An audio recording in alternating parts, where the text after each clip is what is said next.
with this. Just momo it everywhere you go. Terms and conditions do apply. And if you're thinking of getting that toothpaste that will take care of the entire family and save you some money, the recommended family toothpaste is KL 360 toothpaste. It's approved by the Food and Drugs Authority. KL 360 toothpaste provides you and your family with all-round dental protection throughout the day with freshness. KL 360 toothpaste is good for kids, children, and adults. Let your family be a proud family when they step out by constantly using KL 360 toothpaste. KL 360 toothpaste brightens your teeth, prevents cavity, and with its cool mint, gives you fresh breath throughout the day and protects the gum from decaying. For consistency and quality, use KL 360 toothpaste. KL 360 toothpaste is another product from Samara Company Limited, producers of Sasso. Is available in all supermarkets, malls, and provision shops. Call Samara Company on 0246 864 798. KL 360 toothpaste, happy smile. And enjoying the fruits of your labor is as important as enjoying the mansions of your labor. But the pains of climbing the stairs when not exercising could be challenging irrespective of your age. But you need not worry any longer, because lift and elevators have got you covered with the best portable American pneumatic vacuum elevators on the market today. It's a simple self-supported elevator for both homes and offices. And guess what? It can lift your goods too. Wheelchairs can fit in, and they come in 3 custom-made models. It's affordable and can be installed within 3 days. Visit Lift and Elevators at Sakumon or just call them on 0200-535-515 or send a mail to elevatorsgh@gmail.com for consultations and the best solutions in easy vertical movement. All right. So with me on the show this morning, I have a member of the Manifesto communications team of the NPP. He's also the Deputy General Secretary of the party, Haruna Mohammed. Haruna, good morning. Good morning, Doc. Right. Also with me on the show this morning is the Deputy Ranking. Oh, yes. Yes, Deputy Ranking Member on the Communications Committee of Parliament. And for purposes of what has become the topical issue from yesterday, is also a member of the Public Accounts Committee. Since you're also doing manifesto, I'm chairman of the NDC subcommittee on manifesto, ICT and communications. Okay, so the man is reading out his credentials here. He's also a member of Parliament for the Ningo Pram constituency. The Honorable Sam Nate George is here with us on the show. Good morning. Good morning. Right. Okay. So we probably will start off. Okay, let me start off with you, Haruna. You're done with your manifesto launch, and yes, you're a member of the comms team of the manifesto committee. How did the launch go, and how post the launch? What's the feedback to your policy proposals? Thank you very much, Doc. I think that first and foremost I would say good morning to your cherished viewers, and good morning to my brother, Honorable Sam George, and yourself. The launch of our manifesto went very well, Doc.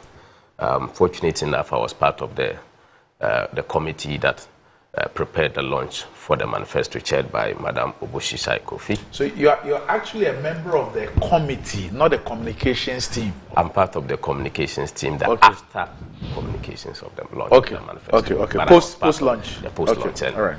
I was part of the launch itself, preparing the grounds, getting everything prepared, working together with all the members of the committee for the manifesto for it to be launched in Takoradi. I think the response from the general public has been very positive. Since the launch of this particular manifesto, we have received a lot of positive response from Labour and other stakeholders within the country. And I think that it is something that we need to take up the momentum and to ensure that we adequately educate and explain more for people to understand the policies as chained out by the flag bearer of our party. And it is resonating well with them because this is something that the flag bearer himself is very passionate about. All the policies that has been put in the manifesto has been something that he's been talking about right from his election, meeting with the regional caucuses, meeting with other stakeholders, i.e. in the chiefs, religious leaders, and the youth as he goes around the country, and the labor organizations. So it is not something different. It is something that he has continued to put before the people, and I believe that once he's owned this particular manifesto, it is going to come up to be the real results that we are going to expect. All right. Okay. So that's cool. We see that I've seen an advertised meet the press on Sunday with your flag bearer. Or you're not aware of that? I'm aware that after the manifesto launch, there's going to be meet the press by the flag bearer, but I have not seen. You're not too sure about the date. I'm not too sure about the date. Okay. But I am very sure that after the manifesto launch, he's going to do so. But currently, he's in the field and he's in the eastern region whilst he continues his tour. But definitely, it's going to be a Sunday, but I'm not aware of the date. Okay, all right, that's fine. So, Sam, let's get down to business. Yes, it appears that you asked the question. Yes. And the question has elicited some controversial responses. And we're getting a lot of clarifications, which will require further clarifications. Take us through what actually happened. And I've just been informed that our radio station, Original 91.9 FM, would want to take this bit of our discussion live. Oh, okay. Yes, because it's about the All Africa Games coverage issue. So this part of our discussion will also be live on our radio station, Original 91.9 FM. Okay. Right. So, Randy, let me say good morning to you, our viewers, my brother. I think it's the first time I'm being on a show with him. And since we are being listened to on Original as well, the listeners on Original. 91.9 FM. Randy, I got some worrying calls last week from some staff of GBC who drew my attention to the fact that there were outstandings from the All Africa Games, and that when the GBC was appearing before public accounts, I should raise those issues. I mean, and this is normal with public accounts. You get all kind of information. So I requested for further details to get evidence of what it is that they were claiming. It was shared with me. Unfortunately, there was another assignment that took me out when GBC appeared the previous week. But for me, I thought that it was critical to establish if GBC had actually been paid, because a lot of the accusations that had come from within GBC were premised on the fact that GBC had been given monies and had not taken care of the workers. So when the Minister for Youth and Sports appeared on Monday before the committee, after he was done answering his questions in the Auditor General's report, I requested from Honorable James Aveji, our chairman, the opportunity to ask a public interest question. Now, this question was... So let's establish this. First of all, the question you asked, you asked the minister, had nothing to do with the Auditor General's Absolutely report. Nothing. So the minister did not know. He did not know I was going to ask that question. It was not something he had prepared to come and answer. Right. I think that is very important. Exactly. Yeah. And you would realize that from even some of his responses. Okay. So I asked this as a public interest question. He absolutely had no idea it was coming. Right.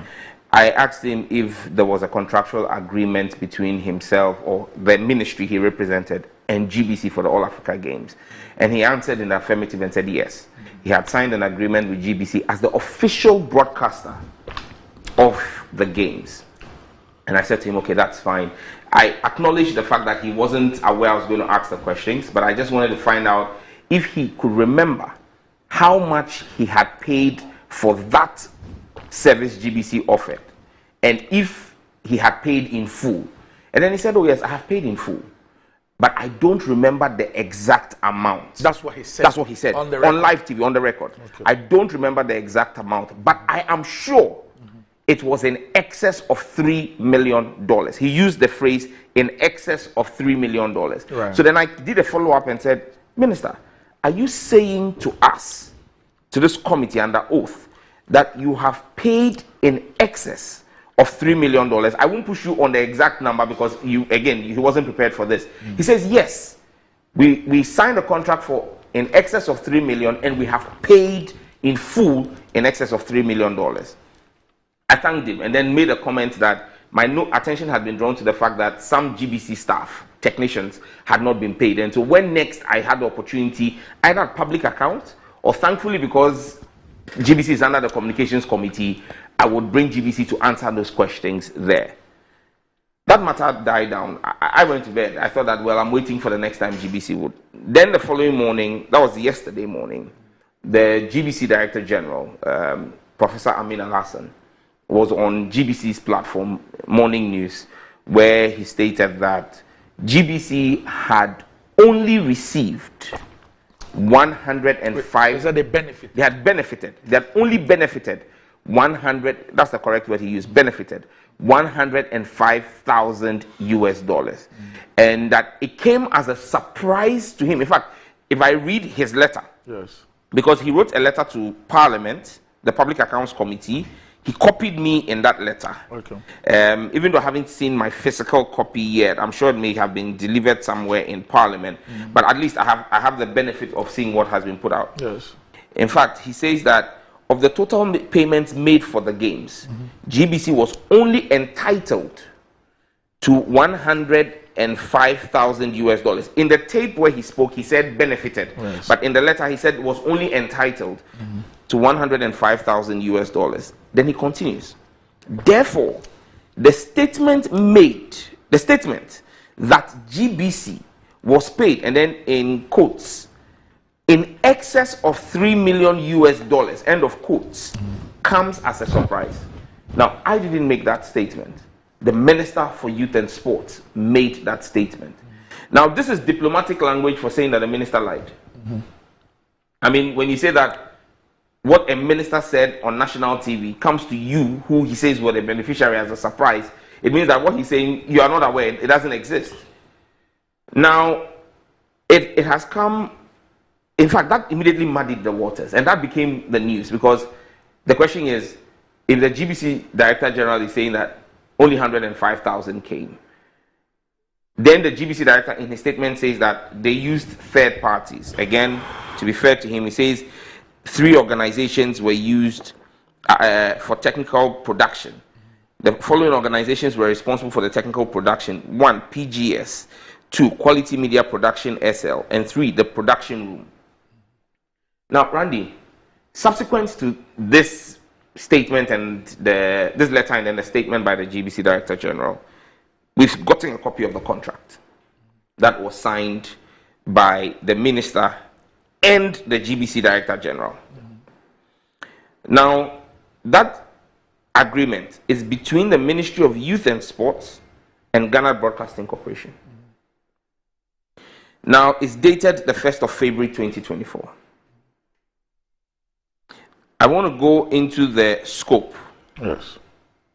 GBC shall provide all services, personnel, and equipment needed for the below: 1, broadcast management, that's live recording and broadcast of the event; 2, an international broadcast center; 3, production of games from all venues, as in the attached Appendix A; 4, montages, bumpers, video promos, and all relevant creatives for the event; and 5, signal distribution.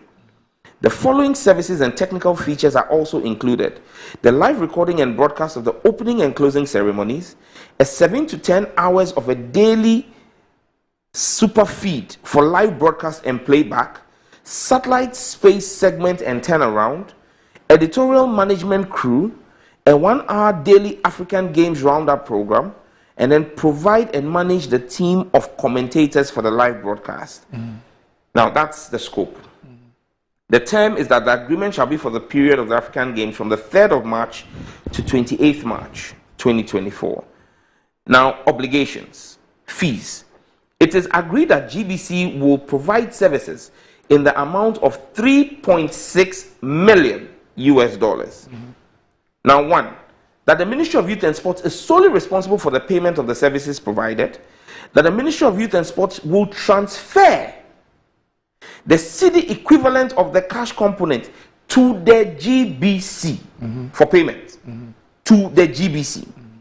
3. That where there arise any difference as a result of foreign exchange conversion in the transfer of the funds from Ministry of Youth and Sports to GBC, Ministry of Youth and Sports will be notified to make up the difference. And then 4, that the Ministry of Youth and Sports will provide funding for any incidental costs incurred in the course of the broadcast of the games. Then, but this is the obligation. Randy, this is the contract. Can you finish with the assignment? Assignments? Yes. Okay. Assignment. 3. The Ministry of Youth and Sports shall not assign any benefit or interest hereunder to a third party without the written consent of GBC. And such consent, if given, shall not relieve the Ministry of Youth and Sports from any obligation under this agreement. Okay. And thank you for doing that. I mean, we'll come to that in the course of our conversation. It then means that this is what you will call in contract law the master agreement. Yes. Now, the GBC Director General suggests to us that GBC does not have the capacity to run the production and to outsource the technical production. Before I proceed, Randy, 2 things come up. And one of the things is actually stated in the minister's letter, the clarification letter from the ministry. If you read that letter, it says, we wish to make the following statements to clarify the issues. This is paragraph 4. And if I want to read C. Also, the ministry in its quest to build local capacity and leave a legacy after the 13th African Games, engaged the GBC to become the official broadcaster of the games. And I would end here for now. Randy, such events are used to build legacy and capacity. CAN 2008, and I know you played a big role in the organization LOC of CAN 2008. We used CAN 2008 to build stadia, to refurbish Accra Sports Stadium, Kumasi Sports Stadium. We used the hosting of CAN, the other one under Professor Mills, to build Esipong and a few others. So you use this tournament to build local infrastructure and capacity. Yeah, Esipong was part of CAN 2008. Was part of CAN 2008. Thanks for correction. Esipong, Aliu Mahama, Tamale, and then Takrady. No, Esipong. Sorry, the Cape Coast is Mills. Yes, fantastic. Now, the point I'm trying to make here is GBC is struggling with equipment and resources. Now, under normal circumstances, the GBC, and we do the budgets for GBC every year, they don't get 3.6 million for anything, US dollars. So if, because of the All Africa Games, we're getting 3.6 million, and GBC lacks equipment, GBC does not lack technical expertise. They lack equipment. Randy, I would have thought that a prudent use of the 3.6 million would be to acquire equipment for GBC to run the event, so that GBC, after the All Africa Games, today will have equipment sitting there that if we need to run any other national event, GBC has its own equipment pool. However, from the allusions of the Director General, GBC chose to use 97% of the money that was allocated to it to give to a third part, to give to 3 third parties. They finished the event in 4 weeks. That money has gone with them. There is no legacy built. And that's why I read the C in the minister's statement about building legacy. Randy, I stand to be corrected, but the minister and the Director General cannot all be telling the truth. One person is lying. The minister spoke to us under oath, and if he's the one lying, he's liable for perjury, because the Public Accounts Committee has the powers of a high court. The Director General has also given his rendition. Randy, the question I want to ask, I spoke about the master agreement.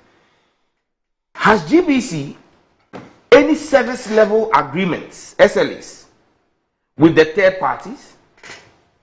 We need to see them. We need to know the processes by which GBC secured the services of those third parties? Because the minister tells us that they did a request for proposals from various stakeholders and GBC was the cheapest. So they said they had a tender of some sort and they picked GBC. How did GBC select its third parties? Who are those third parties? What due diligence was that? Was it sole sourcing to handpick those three? Was there a bid process for other valuations for us to know what was best value for GBC, even if GBC had decided they won't use that money to build their own institutional capacity? We need to see those agreements. The agreements will specify what each of the three subcontractors was supposed to do and for how much. Then we can subject that to a proper assessment. Sam, help me with something. Please go back to the contract. The contract between the ministry and GBC. Sure. And to the obligations of GBC. Yes. Yes. The obligations of GBC, first and foremost, they shall provide all services, personnel and equipment needed for the below. Broadcast management. Okay. Which includes live recording and broadcast of the event. They shall provide an international broadcast center. That's the scope. That's the scope, yeah. But the scope is their obligations. That's the obligations of GBC.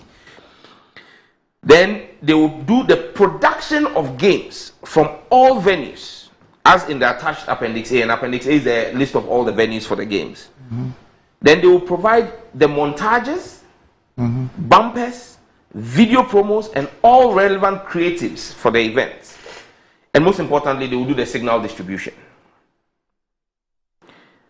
Then apart from that, they now specify what are the technical features that are included in the delivery of this service. The technical features include the live recording and broadcast of opening and closing ceremony. Then a daily super feed for live broadcast of 7 to 10 hours. Then a satellite space segment and turnaround. Basically, this is satellite bandwidth for transmission. Even that one, there's an issue. They owe the company that offered them that. The company has reached out to me saying that GBC owes them for it. We'll deal with that. Yes. Editorial management crew. Then a 1 hour daily African Games roundup of the roundup program. And then GBC is supposed to provide and manage a team of commentators for the live broadcast. Again, I'll come to this part of the commentators as before I wrap up. So this is what GBC was supposed to do. So broadcast management. Yes. The International Broadcast Center. Yes. The production of the games. Yes. The montages. Yes. The bumpers and the creatives. Creatives, yes. Then you have the signal distribution. Yes. Then the technical features, which specifically deals with also the opening and closing ceremonies live. Yes. Okay. Then a live feed. Yes. So for the TV stations that want to broadcast, they can pick the feed. So between 7 and 10 hours a day. Daily. And then the satellite space. Yes, please. Okay. Then editorial management crew. Yes, please. Africa Games roundup, which is what we watched. We watched, yeah. Then managing a team of commentators. Yes, please. Okay. So for all of this, $3.6 million was paid. Yes, please. Okay. And the Director General has informed us that what came to GBC, which means that the role that GBC itself played, gave GBC $105,000. US dollars, yes. So GBC put in a bid for broadcast rights. Yes. They put in a bid. Yes. And in putting in the bid, they knew they didn't have the capacity. And they believed that if they won, they were going to bring in third parties to do the jobs. Yes. Okay. But the third parties were going to benefit about 97% of the contract sum. That's what it appears to be. And that GBC would only benefit about 3% of the contract sum. Yes. And that is the reason why GBC put in the bid. Well, that's what the Director General of GBC is telling Ghanaians. That's brilliant. Now, Randy, the GBC Director General says that they had benefit of, or were entitled to 105,000. You said that's what they benefit. That's what they benefited. The benefit that came to them. Yes. Now, the ministry statement has put out, that the statement the ministry has put out says that they made 2 direct payments to GBC. Totaling 2.5 Totaling 2.5 million. The first one was 1 million. The second one was 1.5 million. Now, the ministry in itself says that they did a second direct payment on the instructions of GBC of 1 million to a third party. Even when you add those up, that comes to 3.5 million. There's some 100,000 missing. The ministry has to answer for that.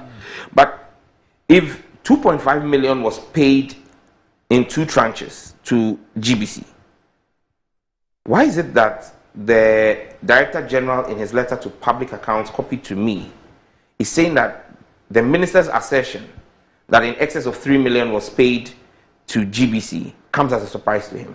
Because they were not paid in excess of $3 million. They were paid They what? did not receive in excess of $3 million. So they received 2.5 million. Maybe. No, but the minister's statement says that the other 1 million was done on the instructions. You see, of the GBC. truth of the matter is that, look, Yes. this is Parliament. Yes, This is the Parliament of the Republic absolutely. of Ghana. If the minister has, because first of all, from your narration, Parliament never solicited a response from the Director General of GBC. No. But the Director General of GBC, being a responsible Director General and being aware of the controversy in the public domain, decided that for the reputation of his organization and everything, and we all know GBC, Yeah. even what that statement can do in terms of industrial disharmony, Disharmony, yeah. he decided to be proactive and respond to Parliament also. But in responding to Parliament, the Director General should have stated all the facts. Exactly. We signed a contract with Ministry of Youth and Sports. It was for 3.6 million. Yes, we outsourced this and that to these particular companies. These amounts were paid into our accounts. We made XYZ statement, XYZ payments to these particular companies. Yes. We, on this date, wrote this letter or letters to the ministry, Yes. directing them to make XYZ payments to these other companies who were outsourced this and that to. So, what actually came to GBC for our role in doing ABCD was 105,000. Then that puts the matter to rest. Yes. But what he has effectively done is to say that the minister's comments are strange to him. Yes. Now, I mean, indirectly say it means that the minister lied. the minister lied. I mean, that's what I said. But Randy, and I've shared with production.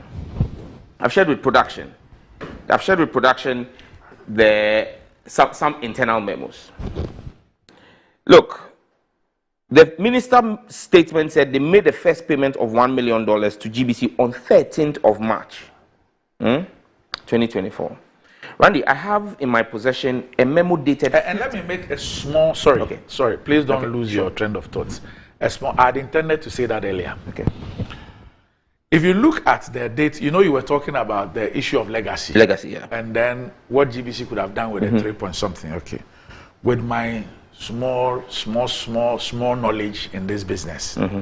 If you look at when the contract was signed and when the games were ready held, to start, it will be practically impossible to buy the for equipment. GBC to buy all the equipment and do all those things. I hear you. My point is that if indeed the intent was to leave a legacy, should have things started should have earlier. been done much earlier. Again, the ministry has questions to we answer knew on that. about this hosting of this competition much earlier. Earlier. We even asked for almost a year's extension from the organizers, the rights holders and all that. So if indeed the intent was to build legacy, we could have done things absolutely a while earlier. I agree. You don't sign a contract at that time, a month, one to the month, event. and expect that they will They be can able do procurement. to. Yes, so I just thought we month. should just that's fair. That's a very fair comment, and that in itself speaks to a lack of foresight on the part of the minister and the ministry. If the intent, yes, but that's what they said. Intent, yes, you can't do then, that. Then the ministry itself has questions to answer because 1 month.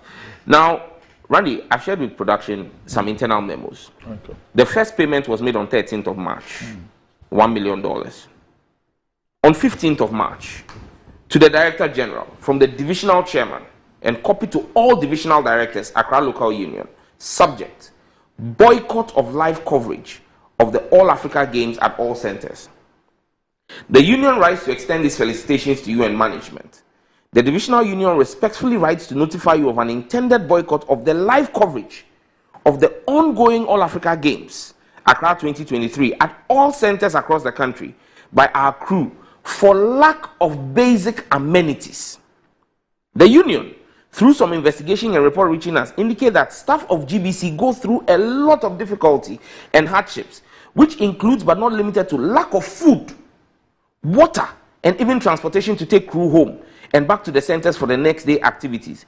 Even in the situation where transport is provided, staff were packed for about 8 crew members to a Polo Saloon car. The last report we had before this petition to you was when one of our crew members collapsed at the Boteman Center.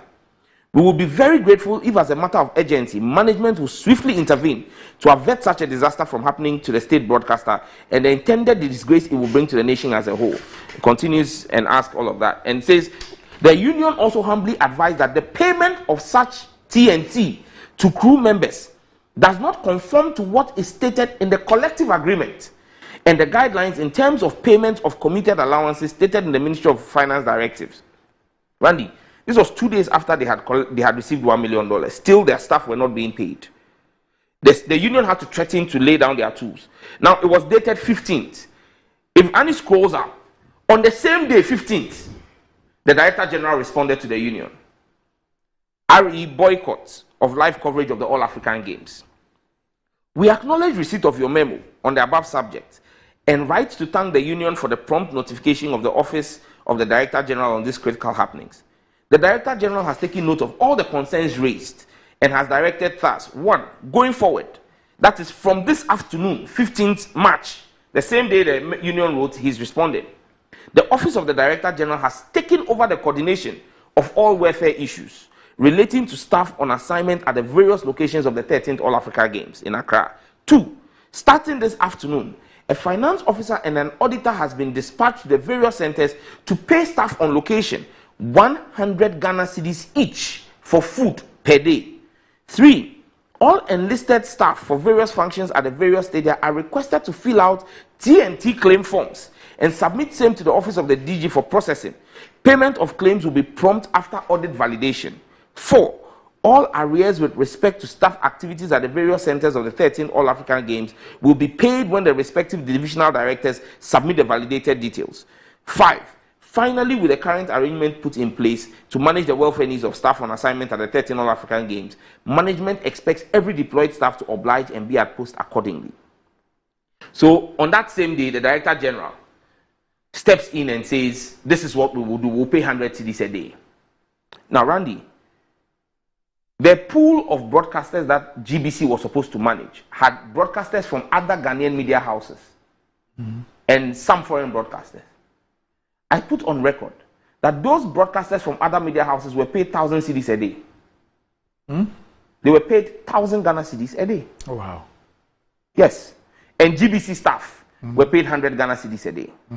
Now the question is, what makes GBC's own staff inferior to their colleagues who came to work with them? That is if the 1,000 cedis is correct. Oh yes. That is if it is correct. Yes, that is what is on the record. That sounds a bit high. A bit high. Yeah. Randy said there are journalists from other places who we've spoken to. It sounds yes, 1,000 cedis a day. Now, on the same day, the union wrote to the minister, the same 15th, bringing his attention. He said, RE neglect and inhuman treatment of GBC crew covering 13th All African Games, and then sent him the union resolution stating that they would stay anything, any further work. Randy, the point we need to get to is we have a few demands. 1, we want to see the contractual agreements, the SLAs, between GBC and the 3 subcontractors. What are the names of the companies? Let me just pull that up for you right now. The 3 companies are, just a minute. The 3 companies GBC contracted, documents card, there are plenty, PGS. 1, PGS. I don't know what PGS stands for, but that's all that was written. Then 2, Quality Media Production SL. And then 3, the production room. These are the 3 entities. Now, we would want to see copies of the SLAs between GBC and these entities. The SLA would spell to us what the obligations of those entities were to GBC and for what cost. That will enable us. And critically, which part of this agreement was actually performed by them, GBC? By For GBC. which reason they got 105,000? Yes. Exactly. We need to know that. Now, another thing that is critical that we want to see is to see how the disbursements were done. But even with the documents, the assignments, we want to also see the written consent of GBC for the payment of 1 million, the last tranche of 1 million that the ministry did to a third party. Because if you read the contract, what you made me read, assignment, yes, any payments that will be done to a third party by Ministry of Youth and Sports has to be with the express written consent of GBC. And the ministry claims that they made those payments, yes, on the express written directive of GBC. We want to see the letter. Yes. So yes, those are the demands we're making. Yes. We want to see the letter. Yes. Okay. So 3 things so far. The SLAs, to state what the obligations of the third parties are. Then what was GBC's role in all of this? What exactly did GBC do to earn $105,000? We want to see the written consent authorizing the additional, the last tranche of $1 million. The ministry needs to explain to us why the payments they've done total 3.5 million and not 3.6 million. Because 1 million, 1.5 million, 1 million. That's 3.5 million. The contract sum was for 3.6 million. So we need to know where that 100,000 is from the ministry. Then we also need to have from GBC evidence, a list of staff, all technical personnel who were put on assignment from GBC on the 13th All African Games, and evidence of their payments. Because, Randy, I have technicians who worked and GBC crew members who worked on this All Africa Games who have told me that if the committee invites us with our union, we'll come and testify that we have not received a PESWA till date. So we need to know who the GBC Director General has paid and verify that against the list of people who have worked. But Randy, this morning, a directive has gone out at GBC. That leaves me worried. This morning? Yes, this morning. The directive has come from the Director General, banning all GBC platforms from discussing this issue. Not even discussing the ministry's response. You mean their media platforms? Yes, like all GBC media platforms. Radio, TV. So radio, TV, Unique FM, they've all been instructed and directed not to run any story, not even the ministry's response. But maybe we need to find out why. There could be. Randy, what possible reason could there be? You said maybe Amin Alassane in the interest of transparency, without anybody asking him anything, yesterday went and granted an interview. Now we are getting further information that shows. I thought this morning he will go back on GBC TV, where he went yesterday, and say that, the ministry says they paid me $1 million on 13th March and 1.5 million on 22nd May. It's not true. Not to hold brief, but it's possible. You see, GBC is a company that even has is an entity that had a board inaugurated just a couple of weeks ago. Oh yeah, just last week. Yes, it is possible that perhaps maybe the board has stepped in. It's been asked to come and provide some clarity to the board. Maybe they are putting together a detailed response or something. So I'm saying that there could be a reason. So let's whatever reason we would like to know. Let's bring her. Thank you very much. Yes. I want to thank Honorable Sam George for providing more information on this particular discussion. And from what he said, the Minister of Youth and Sports did made his point very clear when that public interest question was asked. And he was very specific as to whether he knew the full cost or not, because he was not prepared to have responded to that question because it was a public interest question. The minister's response. Which of them? The response of the minister with respect at the committee, okay, and the response of the Director General. I see the Director General's response to have come too early to what the minister have said. Why? Because the minister did not say. It was the next day. The minister did not say that GBC benefited $3 million. He said that they spent an excess of. So they paid. That they paid $3 million, in excess of $3 million, and per the contract that has been read, from the scope and to the obligations of the fees, and the agreement itself clearly indicates that all payment passed through the GBC. And I heard the Director General on the radio yesterday, an interview where he clearly indicated that yes, they benefited $105,000. However, all the monies that were paid to the third parties actually passed through the GBC. He was asked on the interview whether they have documentations, as in his accent, the documents that they use in paying these third parties. He said everything is well documented.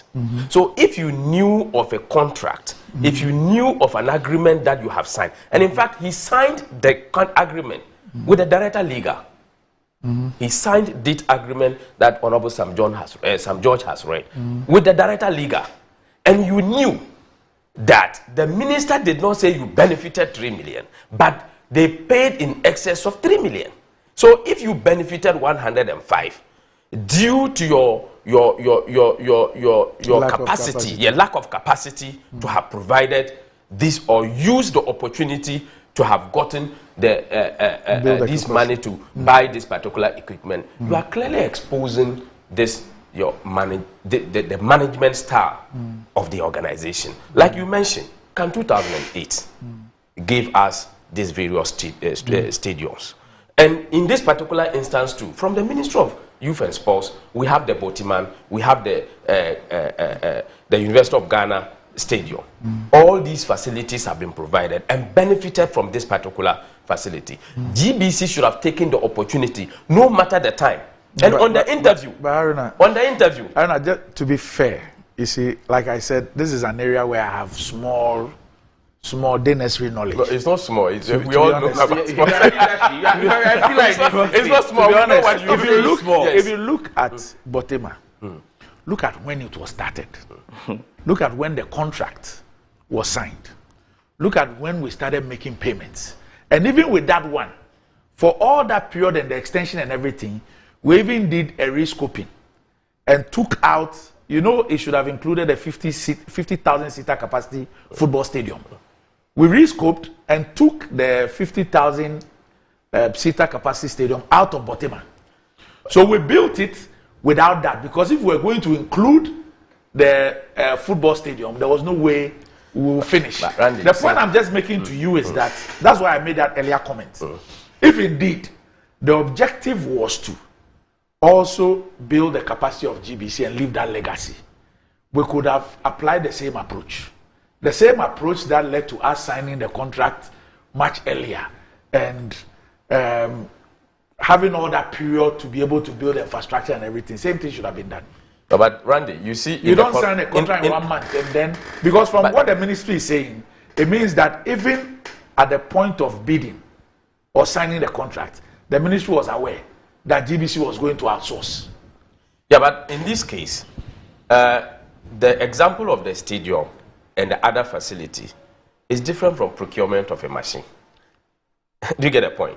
The people, not too different. It's different because construction takes time.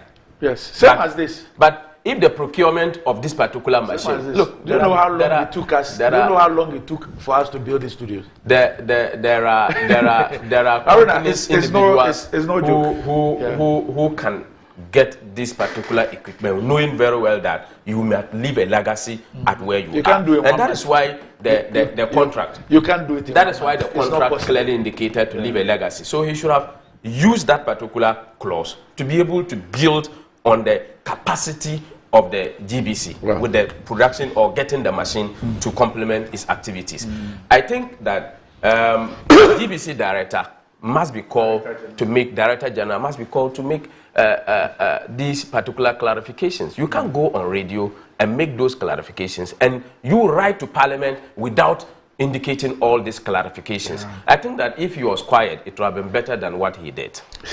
It would have been better than what he did. Because the question that was asked and the answers was something that came after the interactions, not even in the Auditor General's report. But what he is bringing out now is clearly exposing him, not even the minister. The minister has clearly indicated the term and payment. And if you read the second part you were asking Annie to bring, the second part clearly indicated the time the $1 million were paid to them. And it indicated that it was paid by the sanction and approval of GBC. So there is difference between benefit and payment. It is true that payments were made through GBC, and the Director General cannot deny that. The payments that were made through GBC was totaling the amount that was put in the contract, and GBC cannot also deny that. It is also true that GBC lacked the capacity and outsourced this to companies, which he himself has clearly mentioned that. And the minister's response has brought to bear the facts on this particular transaction. And I think that if there is any clarification further, I think the GBC Director General must be called to question to clarify some of these matters and then provide, because he said he has the documentations for all this payment. And I think I want to use this opportunity to thank the Minister for Youth and Sports for also responding quickly after an unsolicited answer from the Director General to the Honorable House of Parliament. Haruna, wait, you can't absolve the Minister of Youth and Sports quickly like that. His statement... What has he done? Well, we did the mathematics. Where's the $100,000? He said, even at the end of his statement, so that's what I'm asking. Especially if the payments, there can be an answer. Yes. No, Randy, what can... No, it's a legitimate question. Yes. So no, because he sits here and says he's thanking the minister and is trying to say that the minister has nothing else to answer. The minister went further to say that as a public institution, we are committed to transparency, accountability in the discharge of our mandate. Haruna, wait, Haruna. The paragraph before that, before what you just read, read it for our He said another amount of $1 million was paid to third parties upon the instructions of GBC. Then the one before that, then the paragraph before that says what? Jim, he said from the total amount of $2.5 million was paid directly to GBC in two tranches, $1 million and $1.5 million on 13th March 2024 and 22nd May 2024 respectively. Together is 2.5. So 2.5 plus the 1 million is what? That's 3.5. 3.5. Now, if you read the first page of the minister's letter, paragraph E, what did he say the total amount agreed was? Paragraph 3.6. E. 3.6. Yes, there's every legitimate question. The contract itself says 3.6. Yeah, so when I'm saying that, you can't say the minister is done with us and that only the DG has questions to answer. The minister should come and explain to us 3.6 million.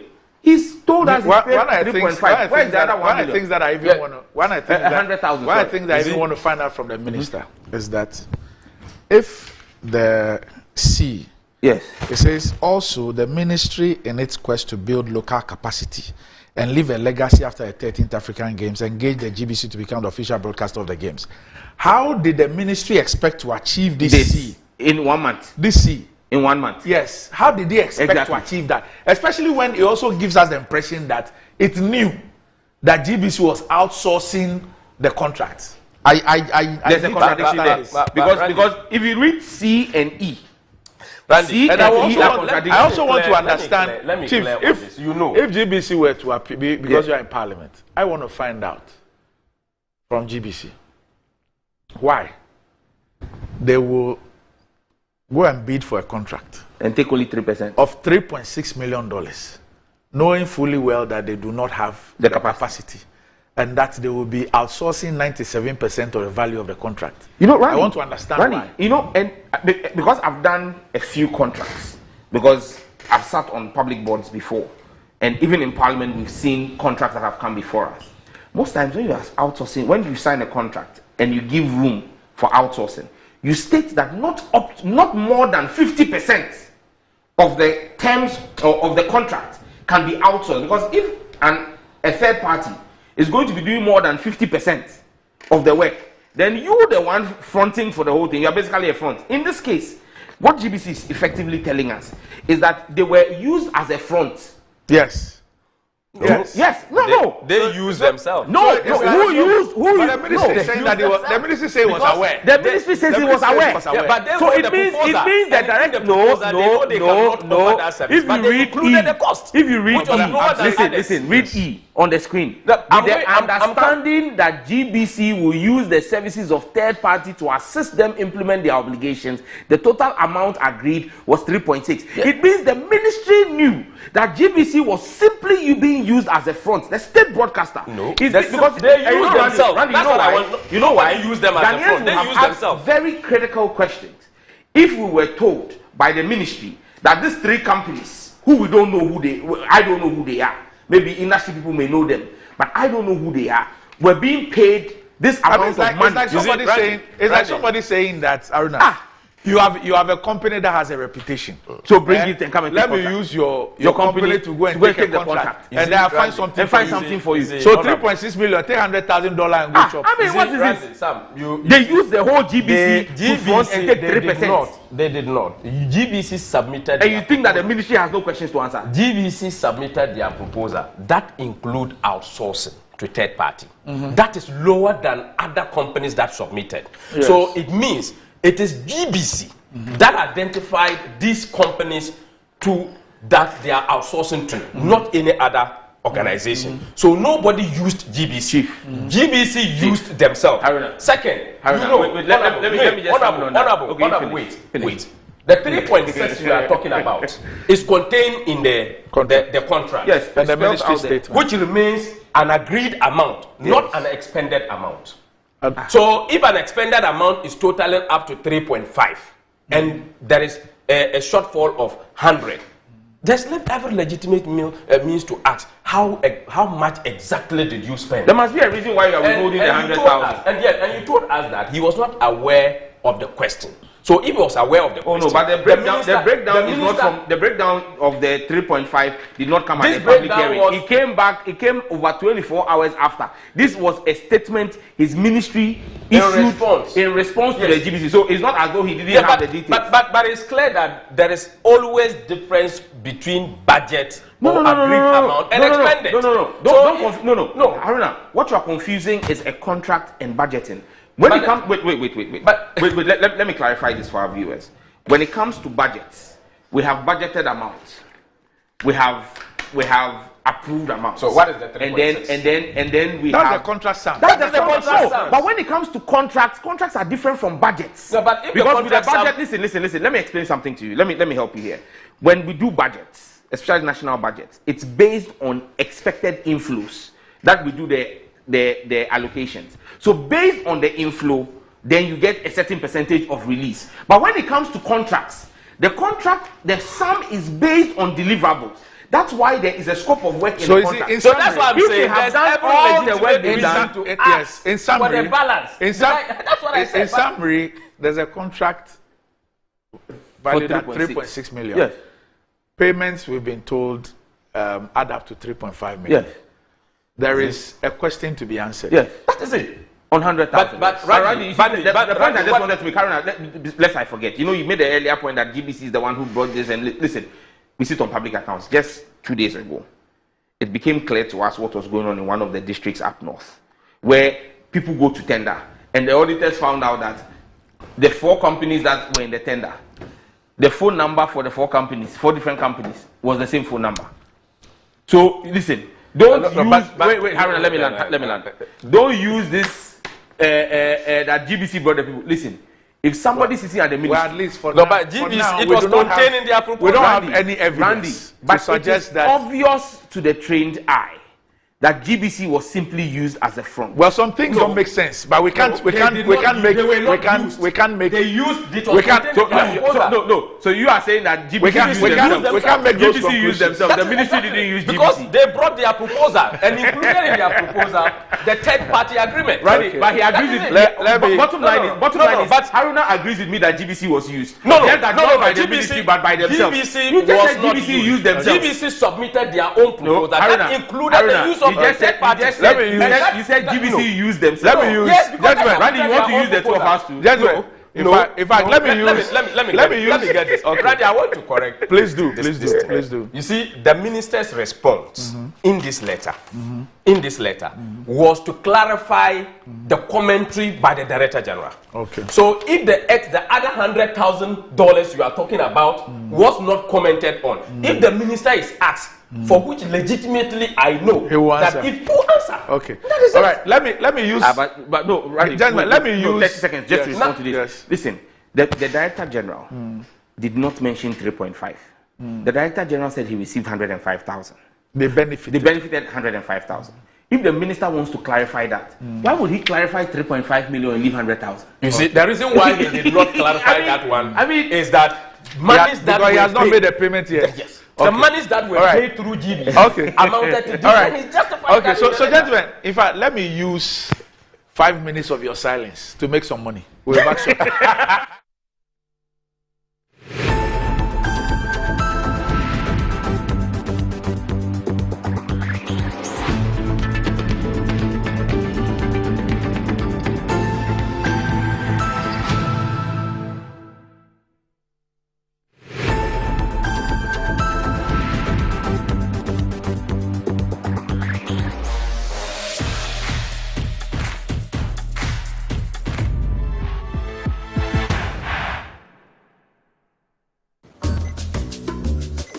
Pascal is showing his boss the efficient new technology they've installed.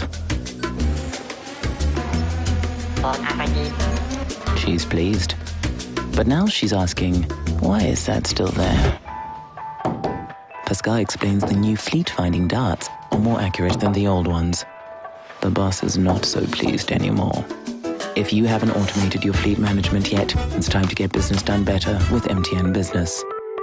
Experience the enhanced protection of Star Motor Third Party Extra from Star Assurance, an enhanced motor third party insurance policy that provides cover for loss or damage to your vehicle's windscreens, side mirrors, back glass, and other glass components. Whether it's a crack or major damage, you can drive with the assurance that your vehicle is well protected. Our commitment to you includes affordable coverage options and a claims process that is both fast and straightforward, so you spend less time dealing with paperwork and more time on the road. Also, we have proudly partnered with Hope for Little Lives, an organization dedicated to supporting children in need. By choosing Star Motor Third Party Extra, you're protecting your vehicle and making a positive impact.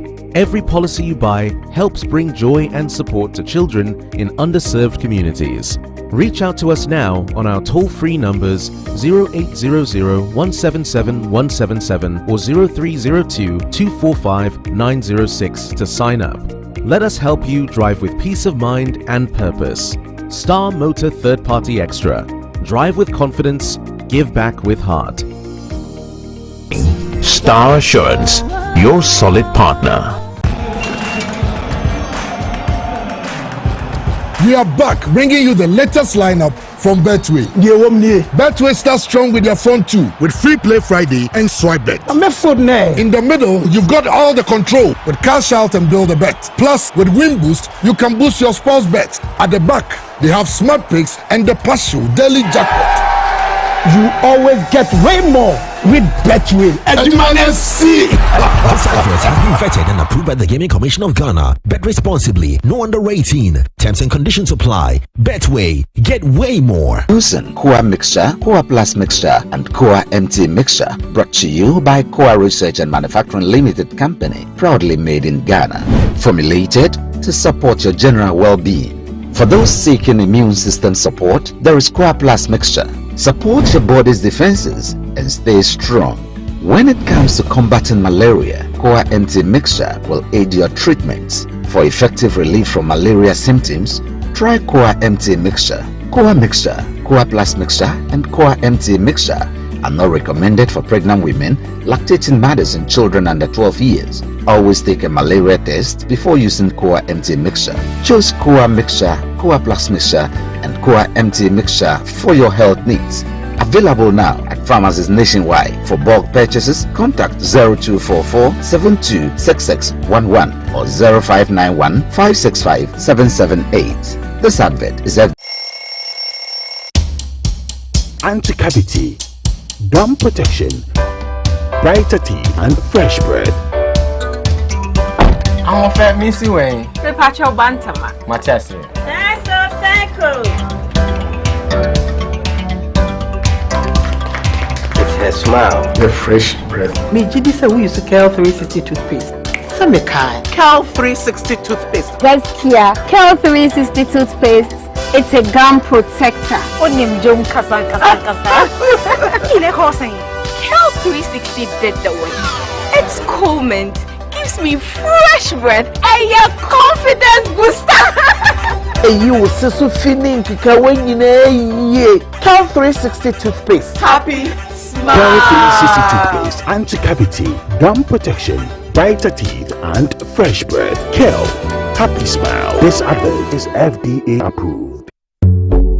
In today's modern world, stairs are a challenge, especially for our elderly and those with health concerns. Navigating them can be difficult and even dangerous, but there's a safer way to move vertically. Lifts and Elevators Limited Company, your answer to a more accessible and secure vertical transportation. Our elevators and escalators, including top-of-the-line pneumatic vacuum elevators, Fuji elevators and escalators, offer a safer and more convenient alternative, eliminating the risks of stairs and enhancing accessibility for homes, businesses, and hospitals. Choose safety and convenience with Lifts and Elevators Limited Company. Elevate your spaces today. For more information, visit our website at www.elevatorsgh.org or call now on 0200-535-515. Lifts and Elevators Limited Company, the elevator people.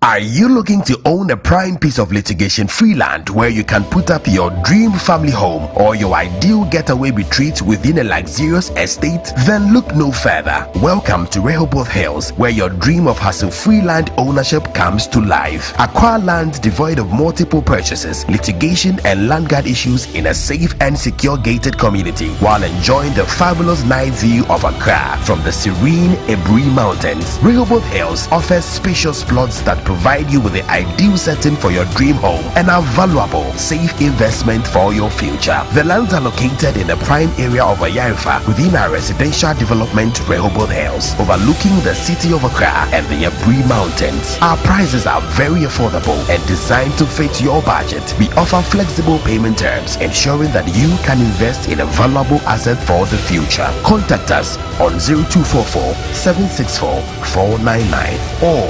0204-950-810 or visit our website at www.rehobothpropertiesgh.com. Rehoboth Properties, quality housing for all. The luckiest star 712 hash. Luck is everywhere for everyone. Luck it's man missing opportunity to be the luckiest. It's time to put some smile on your face. Still asking what luck means? At Luckiest, we believe it's more than just chance. It's joy waiting to happen. Let's go. Dial star 712 hash. Let us swap your tickets now as a group, individual, and as a community. Now participating in the Luckiest from the 1st of July 2024. Grand draw near 30th November 2024. Luck is everywhere with the Luckiest. The Luckiest is regulated by the NLA on the Caritas platform and is not for persons below 18 years. Terms and conditions apply.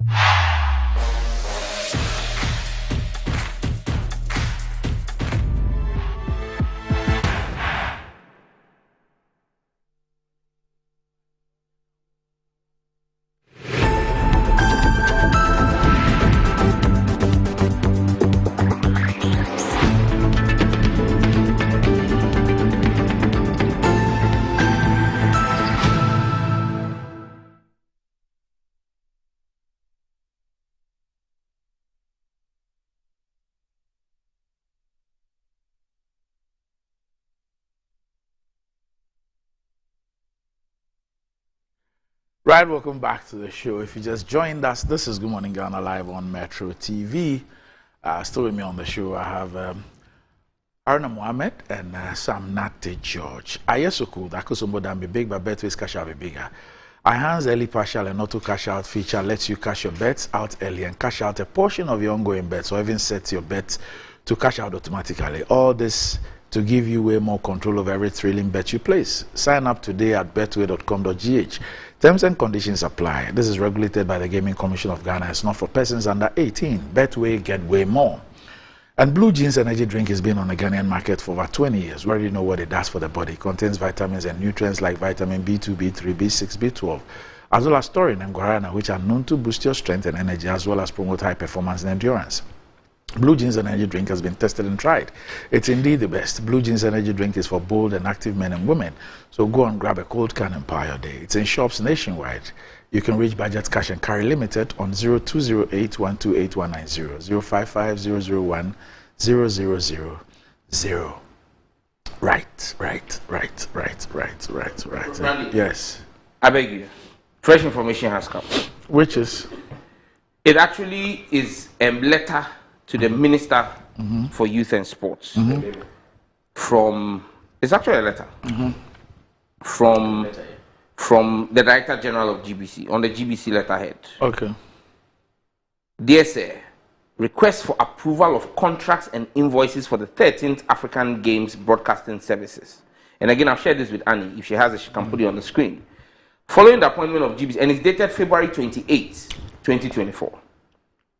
Following the appointment of GBC as the official broadcaster of the 13th African Games 2024, I hereby submit contracts and invoices that GBC has to commit and sign up for the delivery of specialized broadcasting services.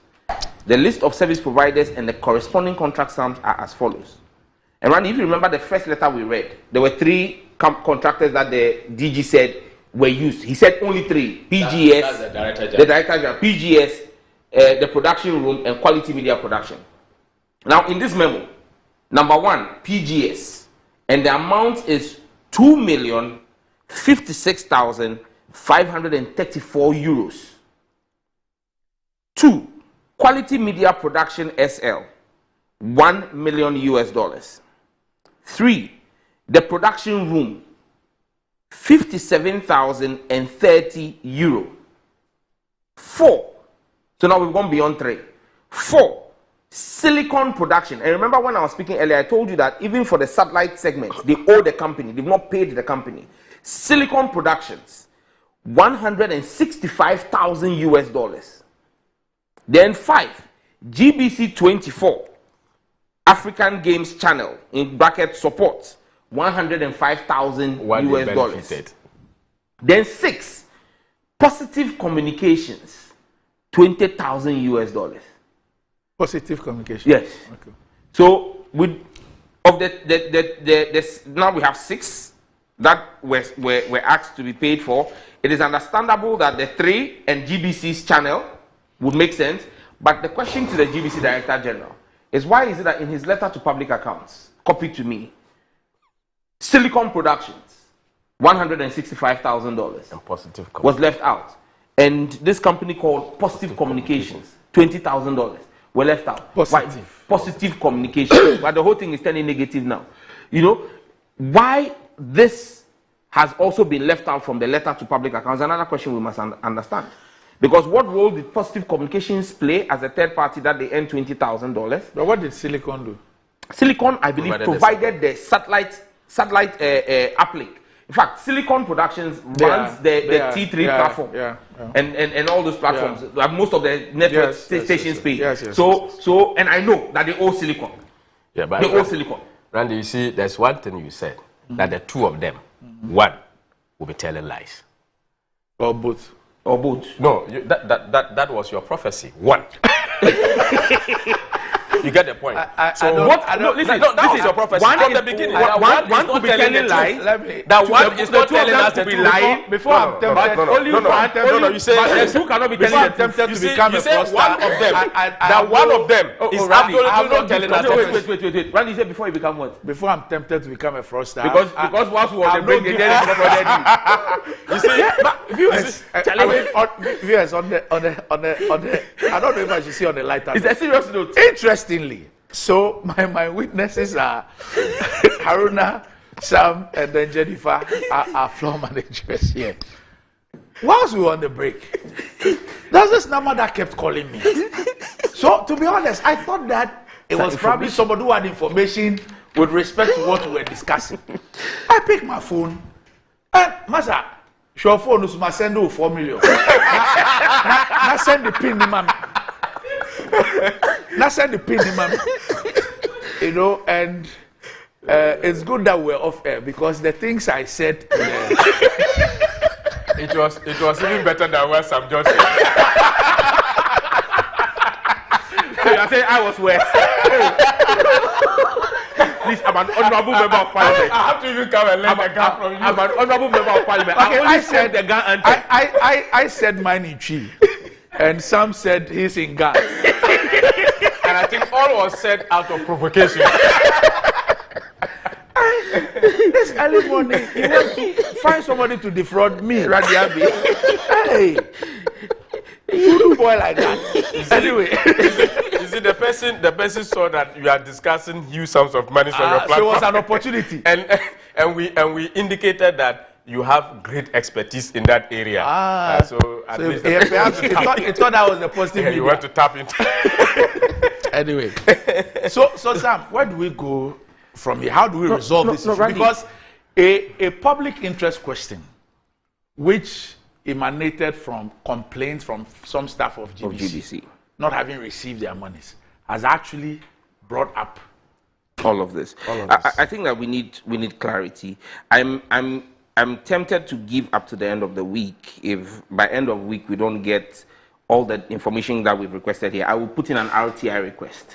Yeah, but I'll do an RTI request to request that we are finished all of the documents. So the contract, the service level arrangements between now, you see, and it's good that these conversations are happening. Originally, would have been asking for documents on just the 3 companies. Now we know that there is Silicon, and we also know that there is Positive Communication. So we'll ask for all of those agreements to know what each of them did and what the contracts with them are. And then we also want to understand the outstanding 100,000 from the ministry. We want to understand what that is. Add this one, you may even get it. But however, no, this is a list of requests. Yes, it's not a list. Like I said, if the ministry has made approval on it, if the ministry has made the additional payment of 100,000, based on what I'm not saying the ministry didn't. The ministry is the one that's telling us that it disbursed 3.5 million. They need to explain to us where the other 100,000 is. I agree. You understand? We need to get that. We need to see the SLAs. Then we also need to get to the bottom. The real reason why all of this came up, the welfare of GBC staff.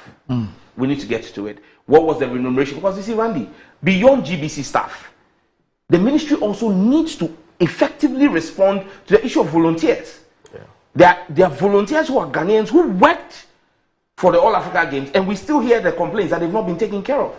So, I mean, we need to get to the bottom line. I keep saying that, look, for those of us who sit in public office, we sit in public office because the Ghanaian people have given us that opportunity. When we have an opportunity to do anything in service back to the people, we must do so with the purest of intentions. And so we need to get, first and foremost, the document to understand what really the contractual agreements were. Because right now, what it looks like is that GBC was just used as a front by whoever to get a contract for these main players that have done the job. Maybe if these people, and Randy, let's be clear. If these companies had put together a JV, formed an SPV and gone to the ministry with a proposal, they would have had to buy airtime from GBC. Possibly, if you go to GBC today, to buy 7 hours or 10 hours every day on a channel, and the games run for what? Almost 3 weeks or 4 weeks. GBC would possibly have made more than $100,000 if they were selling their airtime commercially to an SPV.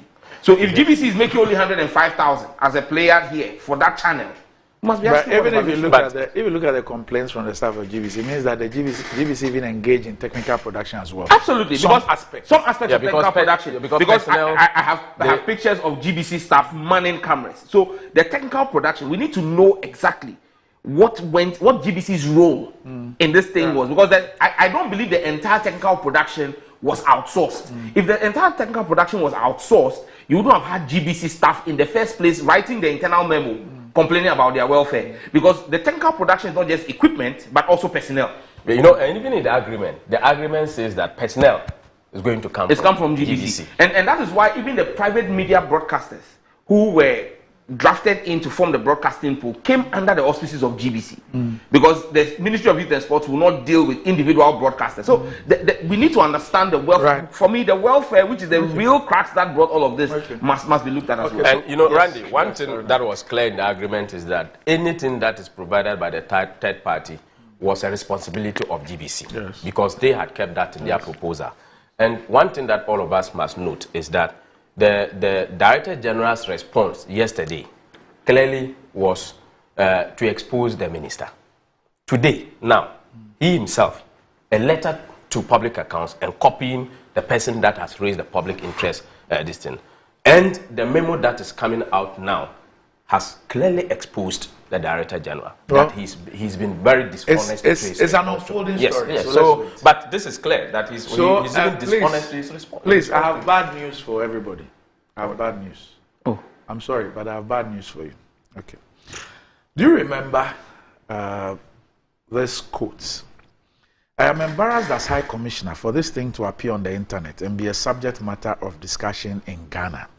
I can assure you and Ghanaians that the Ministry of Finance has things well in hand. The creditors are interested in their money, and it's not going to be easy selling these properties. So it's not as if tomorrow they are going to evict the Ghana High Commissioner and his staff from his premises, or the High Commissioner from his residence or tenants in Regina House. This has to do with the judgment debt against Ghana in the UK. Okay. So you remember that? Yes. Okay. Where the 6-story Regina House, which is in central London. Central London, yes. Was earmarked for... It was garnished, yeah. Okay. Okay, to enforce the 140 million. Yes. Okay, so and let's be clear. That judgment that arose because of the actions of Godfrey Dami as so Attorney General. I have news for you. Don't tell me they've sold Regina House. No. A District of Columbia Court in the United States has granted a motion for default judgment in favor of the Ghana Power Generation Company, GPGC, ordering the Ghana government to pay $111 million.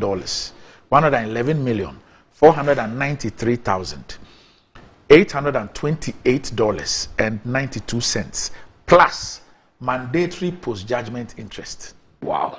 This ruling follows Ghana's failure to fully comply with an earlier tribunal decision from the United Kingdom.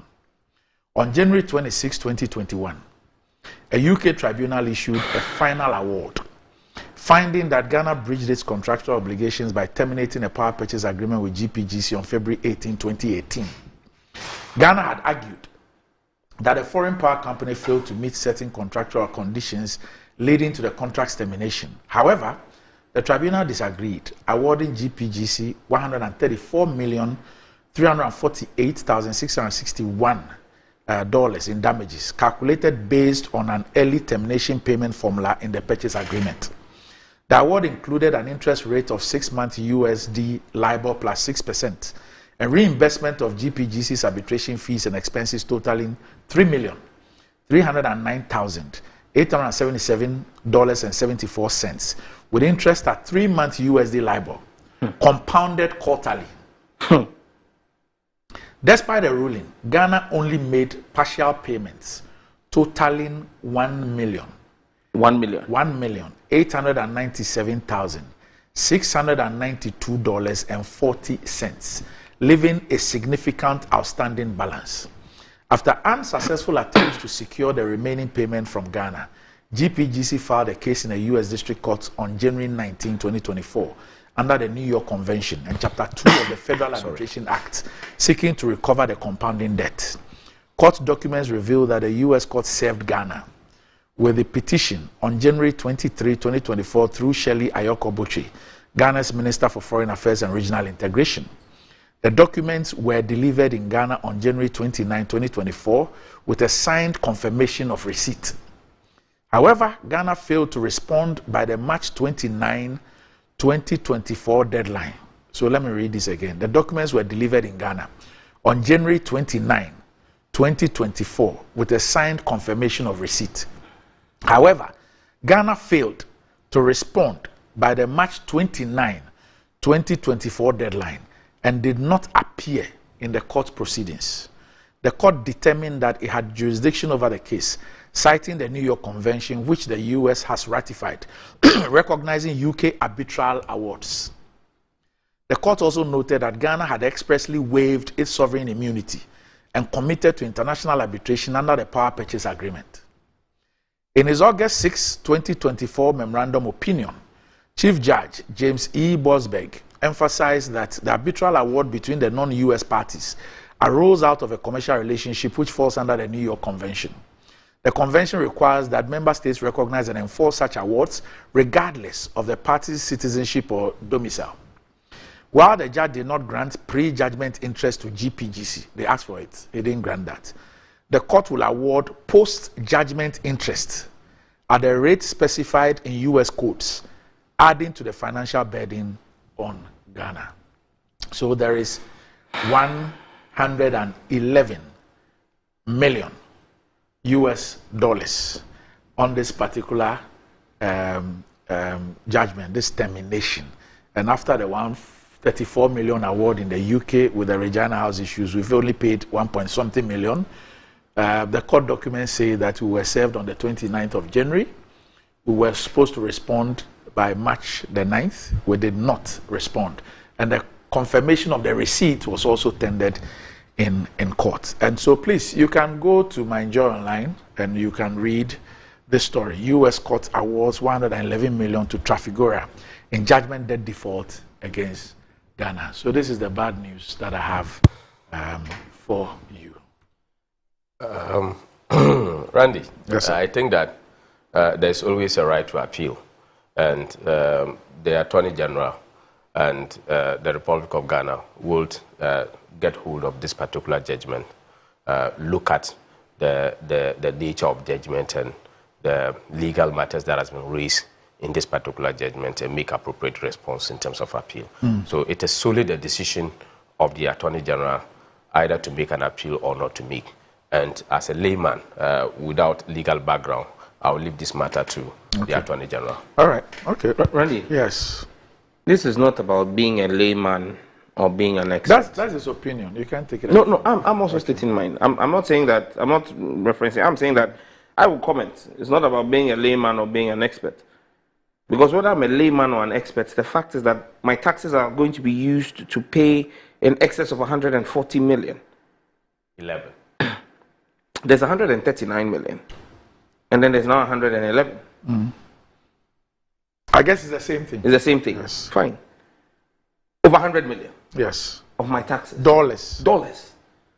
Is going to be used for wrongful termination to pay a judgment debt simply because people who were voted into office chose to be reckless and vindictive in the discharge of their duties. The termination of that contract by Honorable Boachi Ejako made no technical, legal, or common sense. It only made political sense. The decision by the Attorney General, Godfrey Dami, not to even enter appearance in New York when this case was called, speaks to his lack of competence to continue to hold that office. And you can't sit here as a Ghanaian and think that all is well. I mean, what crime have we committed as a country to have voted Haruna and his party into government? Barbara, Sam, George, you know judgment debts that you have paid. This judgment that just do not arise. It arose because your appointees, your party was reckless because of petty political vindictiveness, because of your petty partisanship. You terminated Trafigura's contract against sound legal technical judgment. We cannot adduce to that fact. Because if we cannot adduce to that fact, well, the judgment from the UK tribunal did not say the government of Ghana was reckless. It was your recklessness that led to that arbitration. This is his opinion. The judgment did not say the government of Ghana was reckless. No, it was wrongful termination. That was the decision of but the government of wrongful termination is reckless. So just listen to this. So Dennis Asare, a senior research associate at Imani Africa, told the Africa Report that given how much debt the energy sector is saddled with, this 140 million, this is when we lost the arbitration. This 140 million US dollars award is a lot of money. The whole situation could have been avoided because the contract termination wasn't carefully thought through. It could have been deferred rather than prematurely cancelled. It says there was no basis for the termination of the contract and blamed ill advice from the Attorney General's department for the imprudent decision. And I still maintain I am not privy and I don't have the full facts on that particular agreement. But I don't think that the judgment as it's been issued talked about government being reckless on this matter. And we all know the history of judgment debts in this country, when even ministers have to come and even justify some of this particular payment. So we need to look at it as holistically as a nation. And that's why I have deferred this discussion on this judgment debt matter to the Attorney General. But the facts, will be able the facts of the case really are that the government of Ghana terminated a contract in 2018. Maybe they had a reason of the termination. I'm saying, I mean, everybody has a reason. Whether the reason is noble or not is what is the issue. But everybody has a reason. The reason could be sound or whatever. So we terminated the contract. The company went to arbitration. Ghana was represented at arbitration. At the end of the day, the arbitration found that the termination was wrongful. So they awarded them. And Ghana had to pay about 140 million. So they even, because we weren't paying, they attached our property in England, the Regina House, the 6-story thing. Then we went to negotiate. And then we paid 1 point something million. So we committed to paying. We paid 1 point something million. And then that's it. Now, the people have gone under the UN Convention to a US district court. The court documents say that we were served through our foreign minister and that the confirmation of the receipt was also produced in court. In Ghana, it will be service, proof of service. Proof of service. Yes, was brought to court. We were served January 29th. We were supposed to make an appearance by March 9th. We did not. So this August, I think about 2 weeks ago, the judge then has made his, given his ruling on the matter. So these are the facts. The side of the story. Because we need to hear the Ghana side. This is the report from the court, what has transpired. I agree, yes. But that is the side of the court, yes. What they are putting to us. We have not heard the side of Ghana, yes, in terms of representation. Yes. So that is why I am careful with regards to this particular discussion. The side. So I want to even hear two things. One, how come we have not taken steps? First of all, the issue of the wrongful termination. I think that maybe another day that issue will come as to whether we should hold people responsible for that decision or not. The decision which is going to cost us in excess of $130 million.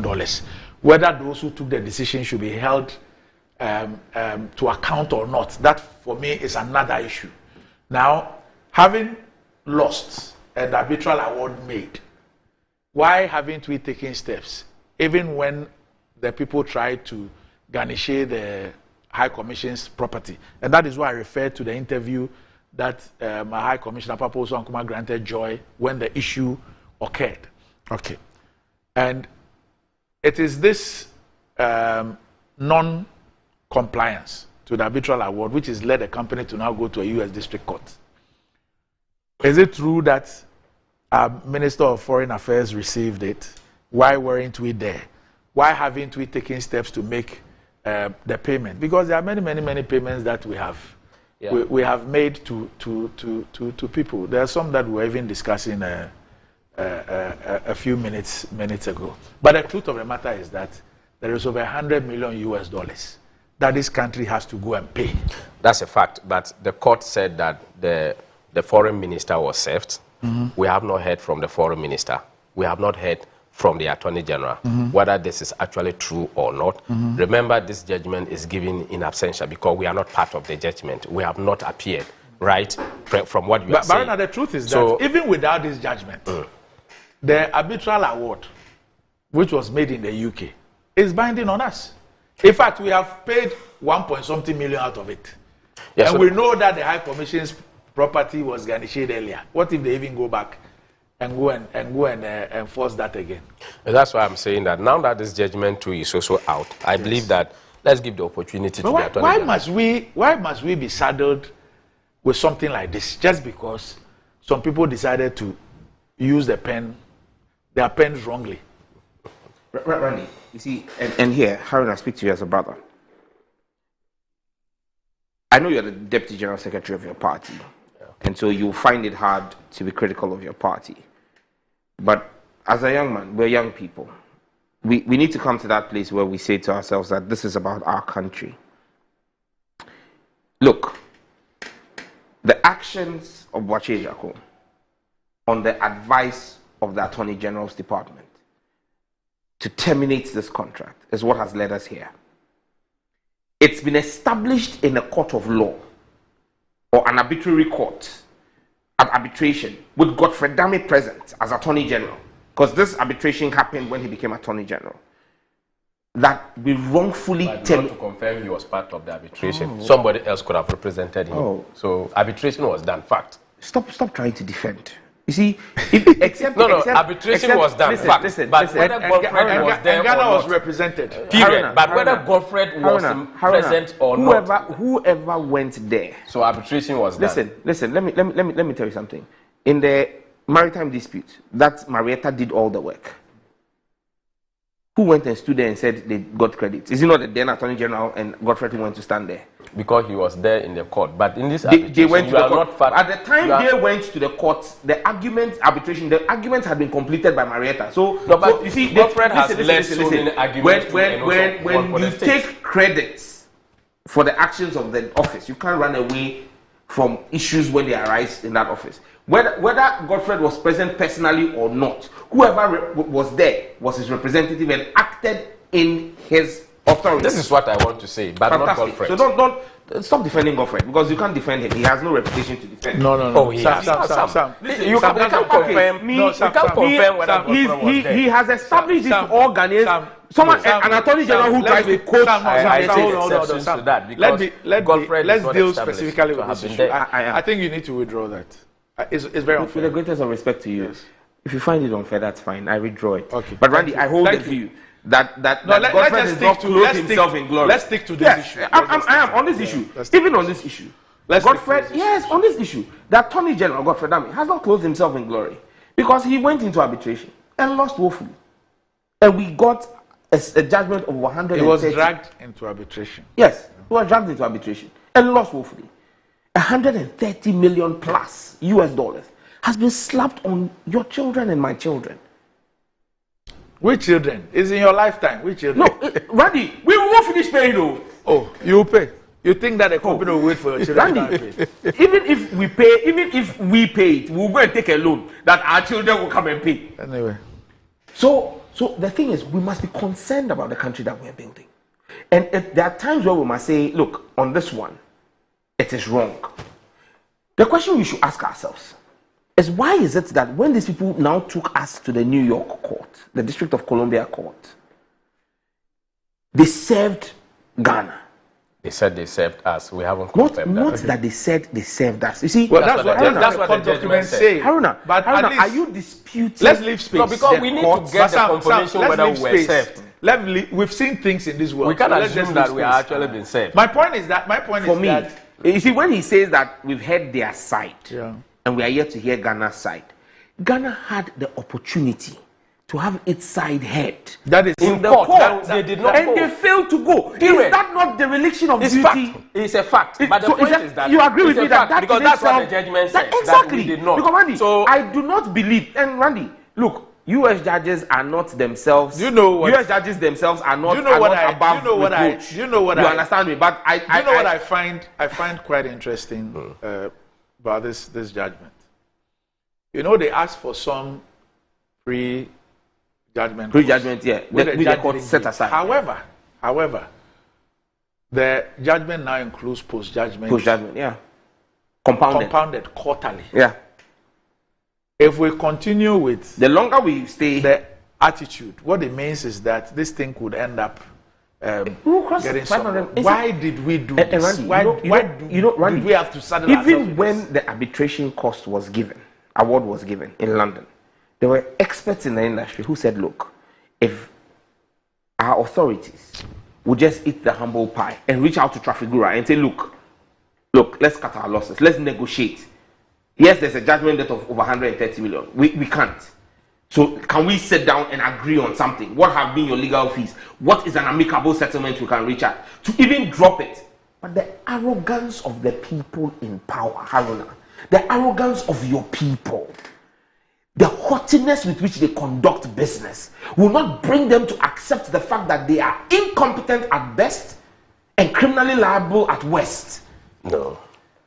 They would lord their incompetence over everybody and drag this nation down a ditch. And I think that young people in your party must begin to speak up against the leadership of your party that is mortgaging the future of young people like you in your party. Because the time is coming when nobody will want to give credit to anybody from your political tradition because of the mismanagement, because of the abysmal performance, the callousness of Nado Bawumia and the leadership. If it comes to credibility, you need to begin to speak up. You need to be able to say to your people, you need to say to your people that look, this is wrong. This is unconscionable. You cannot sit down. Look, Regina House has been there. Every government has come. We've used Regina House for the purposes of our High Commission in the UK.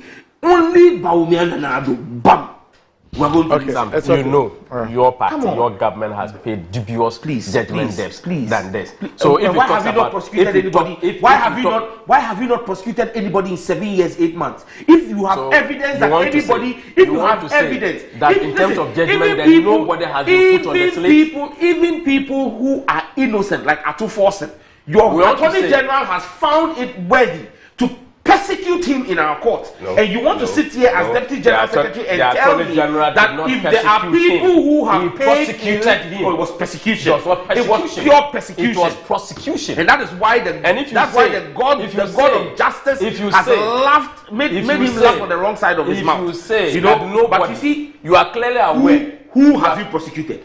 Who have you sent to court? has gone through court processes in terms of judgment debt. And you've collected your money. Prosecution. And you collected your money. You said nobody. You remember? So and I'm asking you, who have you anybody? done? Woyome was in court before you came.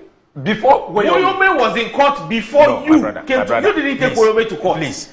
You didn't take Woyome to court. Please. Let's be factual. The facts are the facts. Were you very comfortable to prosecute Woyome? What do you mean were we comfortable? We took the one to court. What have you done differently? What have you done? You said we have not said anybody. You remember that Esla and leading members of his party sang a song, Woyome, Woyome, Woyome, Woyome. You remember that song you sang? Since you came into office, listen, your president promised that in the first year you will retrieve the money. Where is that money? Even if you take this Fourth Republic, your government, the NPP is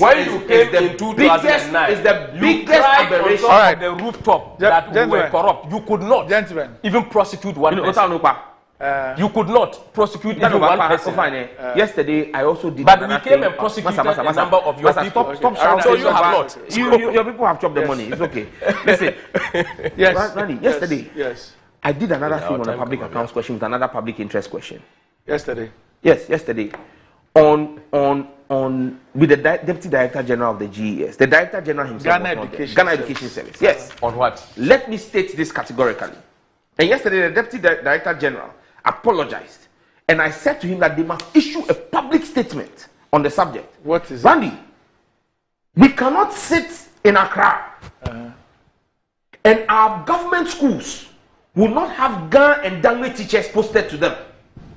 I drew his attention to the fact that, look, I have supported students in my constituency to go to Winneba to go and learn Bachelor of Education Dangme because we don't have that. They claim we don't have Dangme teachers.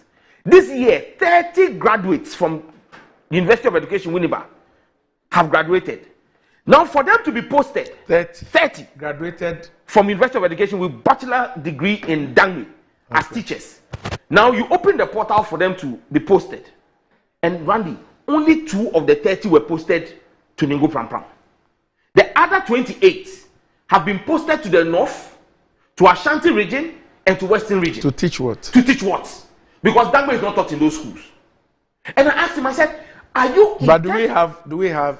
And 3 teachers have been posted please to Ningo. help me with this. Yes. Do we have vacancies for... Randy, several. 28 yes. more in the Dangme. Yes, in the Dangme enclave. In fact, the 20. Oh, hold on, the 28 is not even sufficient to take care of the needs in the Dangme enclave. Okay, so you raised this issue. And I raised it, and the deputy director general said, "Oh, Honorable, I admit, because once they are language specific, they must the portal must restrict them to those areas." That's exactly what I but we have not been able to do so. And in fact, yesterday they've not been able to do so because they claim that they and the consultant are still having conversation. The consultant who manages the portal for them. And I said to him, IT consultant. Yes, the problem is it's been about a month since the postings were done. Now, if you don't show up within a month to where you are now posted, because if you go on the portal and it doesn't allow you to come to a Dangme district, you have to choose any available district that's there. If you don't show up there, it is taken that you have not reported for duty. And your appointment could even be terminated. So now the teachers are being forced to go and report in these places. They'll become pupil teachers. And in fact, yesterday at the account committee, it then came out that even children the director general himself told us that people who went and studied basic education, early childhood development, early childhood development teachers can only teach in basic school. Many of them have now been compelled to go to JHS where they won't be used. So we have a real issue. So the GES must issue a statement publicly stating that the timeline for reporting for language specific and area specific like early education children is going to be extended and that they will not be penalized whilst they say they are trying to rectify and do reposting. And I'm raising this issue because it is critical. The Ga people, the Gadangme people are worried that on Gadangme land, you go to many of our schools, you don't have Ga teachers, you don't have Dangme teachers, and even when we are able to now send students and they graduate, the GES is not proactively ensuring their postal or postings into our schools. And now children on Gadangme land are being forced to learn either Akan Tree or Ekriapim Tree as a first language. Meanwhile, the Ghana Education Service has a policy of L1 that at basic school, your mother tongue is what you should be taught, is what you should learn. L1 is your mother tongue.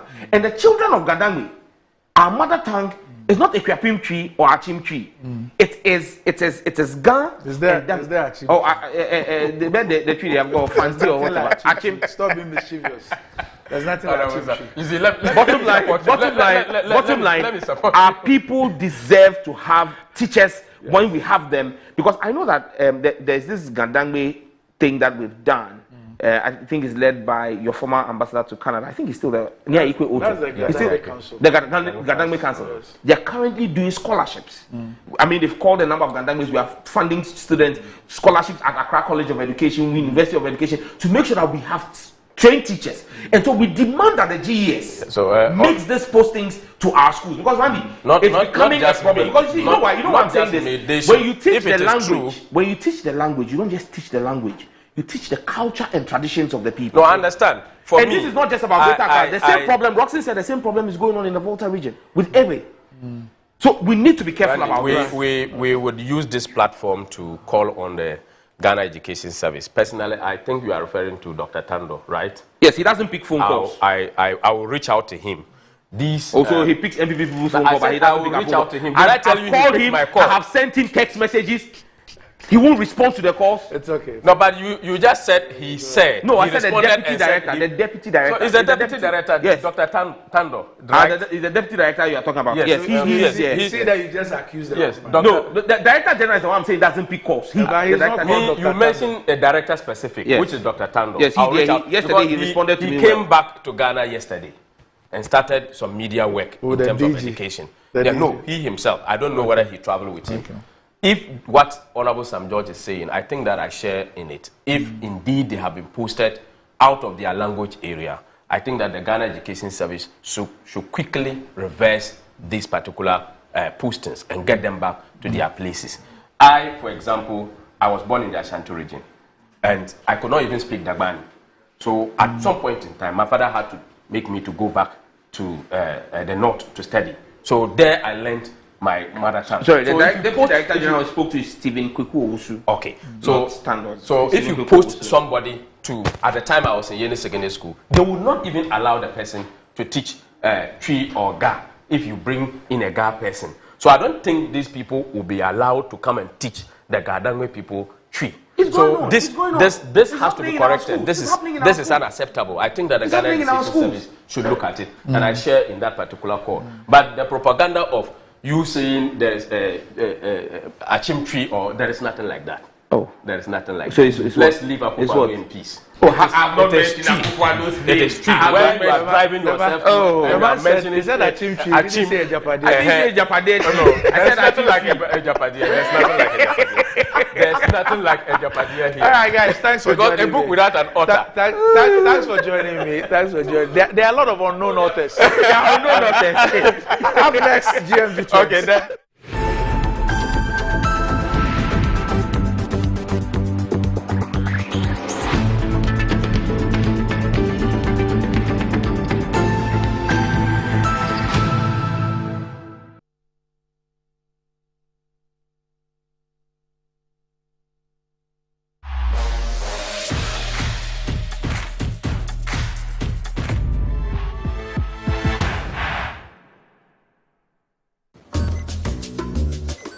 Pascal is showing his boss the efficient new technology they've installed.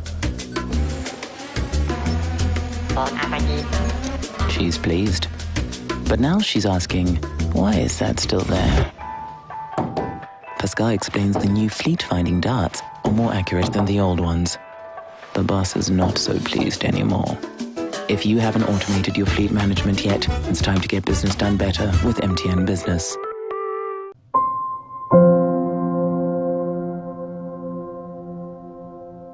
Ama, nansi mi jeno wo bin enko ye kwa o. Ama ma ye bohu se kontomra akija. Nansi me hu se me nyo basi makura. Ama me kunu ni me into kwankwa. Oyiwa. Enye mo ko. Give us GC mixture and any capsules. Ah ye num boom. En ho asem na mo kana. E boa emma ene meme nyina. Na ma wo ba ye obesima. Na be ma so aye be masima.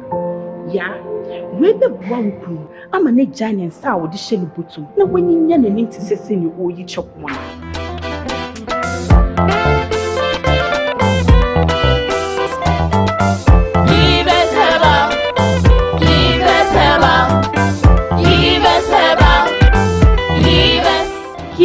GC mixture and a capsule. A pin for a batter, one more menu for one and Quada when if you do me. Here is to the friends who took the chance with no regrets. Investors no more hating fortune. To the health workers who diagnosed blacks every move. And then to the hard guy who couldn't hold his remote. To the passionate fan who couldn't contain his joy. To the seamstress who turned her hard-earned stitches into a bundle of joy. And now, here is to you. Your next big win is right here. From 1st July 2024, dial *712# and #SWATO tickets as a group individual to win in the community draw or the grand draw on the 30th of November 2024. Unlock your luck with *712#. regulated by the NLA on the Caritas platform, not for persons below 18 years. TNCs apply.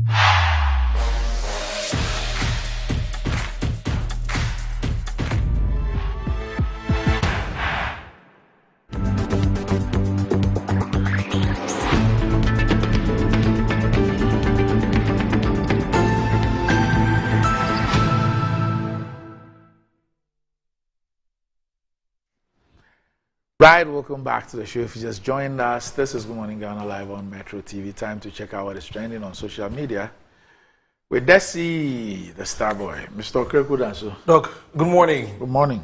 This morning, I want to say, Asida Kessie, Uncle Manya Kopon, and Jennifer Jiwashi, our floor manager. This morning, I know Original FM she's become a Facebook star. Wow! If you haven't seen live on Original FM, go to Facebook and go look for Original FM. Our page there. Doing front elevation, and back elevation. So this is what we call. This is actually what we call frontal, not the hair. This is. Those sports guys are they are. Gattuso and the soldiers. They are. So they are complete lost case. Doc, after Jennifer, next is Vanessa. They mentioned her name. You see, they are Sasa, Jennifer, Vanessa. Okay. Anyway, are you sure the same birthday? And your parents know. Oh, you're both LS too. Too much coincidence. Anyway, guys, let's get on to those sports guys. We need to sanction them. That thing they do in the morning. Definitely, it's one of the beautiful things. So make sure that you tune in to 91.9 FM, Original FM, for the Super Sports Morning Show with Gattuso and the rest of the guys. If I mention JBS, our Kole must be suspended. Kole, I heard today he said he won't eat. I said Jennifer this expose. They will monitor him so that he doesn't eat. He's satisfied for the day. Anyway, this morning the DG is trending. My chief, Professor. Professor, I mean. Yes. And that's it. He's a very, very, very nice gentleman. Because yesterday the Batakari where can explain it and he said, no, that won't make quiet. But anyway, this one we've heard from Honorable Sam George giving some further breakdown. We'll see how it goes there. But let's talk about the NPP because they went Asante Achim to continue with their campaign. So we've had conversations about artists performing for political parties during their rallies. One of the people who have popped up is Kim Paluta. He's trending, and he has 2 songs that are very trendy now, and so it's got him on platforms like the NPP's platforms. And yesterday, you should see Napo with the moves. Koye mama, where do you koye? Let's watch the video.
My kuntampa.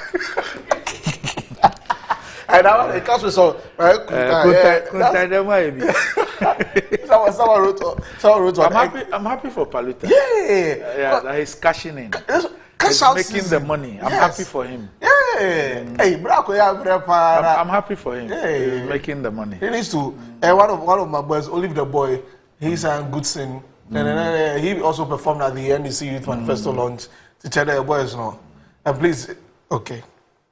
Anyway, someone says Dr. Opoku likes this is Fia part. You know he was. You see the way he came in there. He was showing that. Oh, what's this?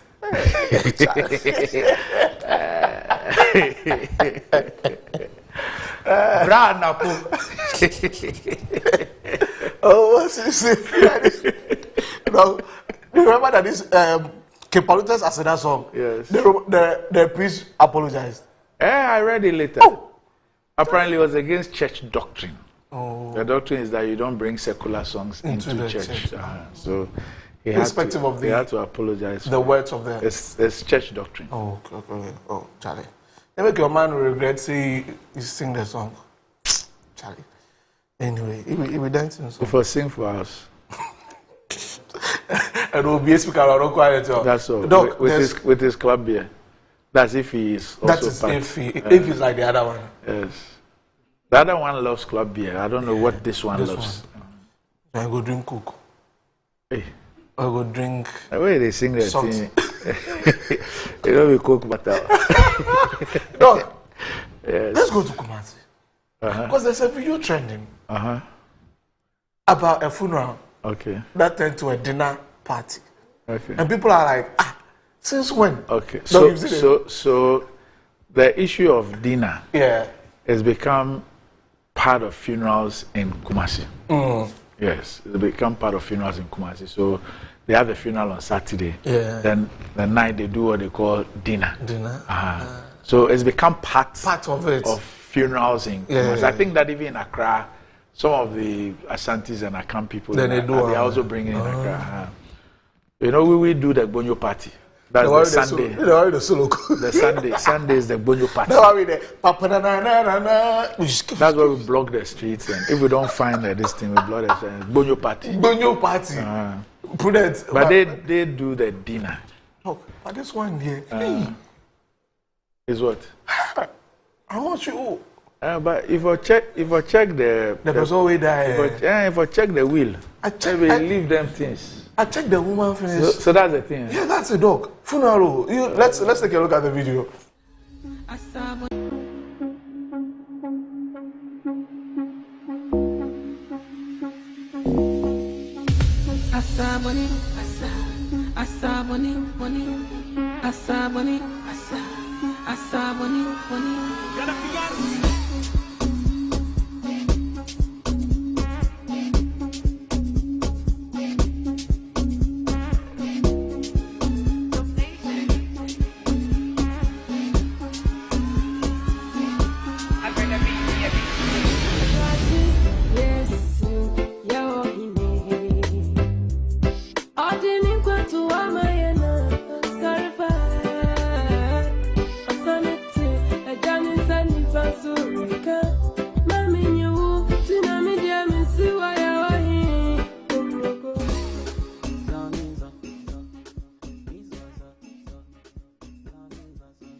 But it's gone viral.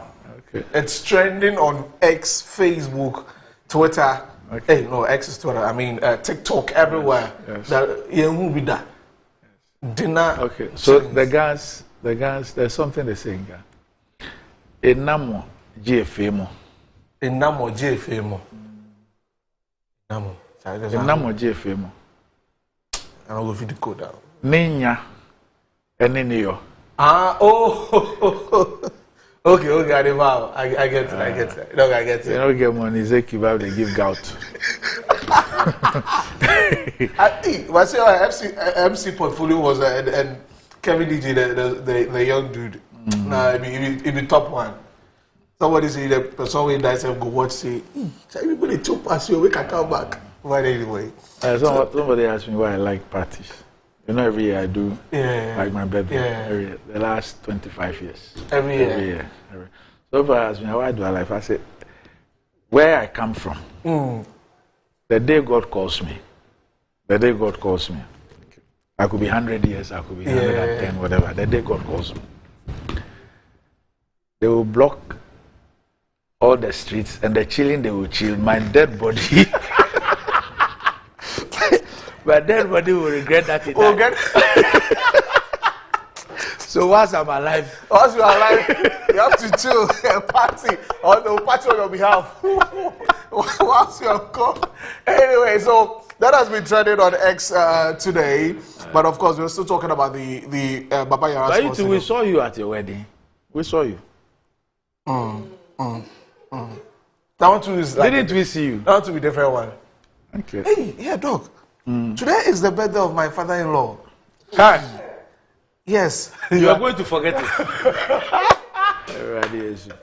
You have to buy me a ram today. Mr. Kwabene Duansre. Saving your marriage. Happy birthday to you, sir. What's his name again? Mr. Kwabene Duansre. Mr. Kwabene Duansre. Yes, sir. Is he also in Kumasi? Yes, sir. Okay. Yes, sir. Thank you. Happy birthday. Happy birthday, sir. Thank you very much. Thank you very much for what? Thank you very much for the gift. For the gift. For the gift you have given unto thy brethren. Papa, God bless you. Have a great one today. Yeah. You know Tiny? Yes. Okay. You know the last time you were complaining about the weather? Yeah. Okay. He has one of his famous songs. He has a line. Fen beer kuntuaha. Fen beer kuntuaha. Kuntu is blanket. And fen beer. I want him. Yeah. So you want to thank Mr. Yes, I want to thank him that at this time where the weather is cold, I have a legitimate. Hey, the weather is cold. I have a legitimate. It's okay. Means to use the blanket. Happy birthday. Happy birthday. Happy birthday.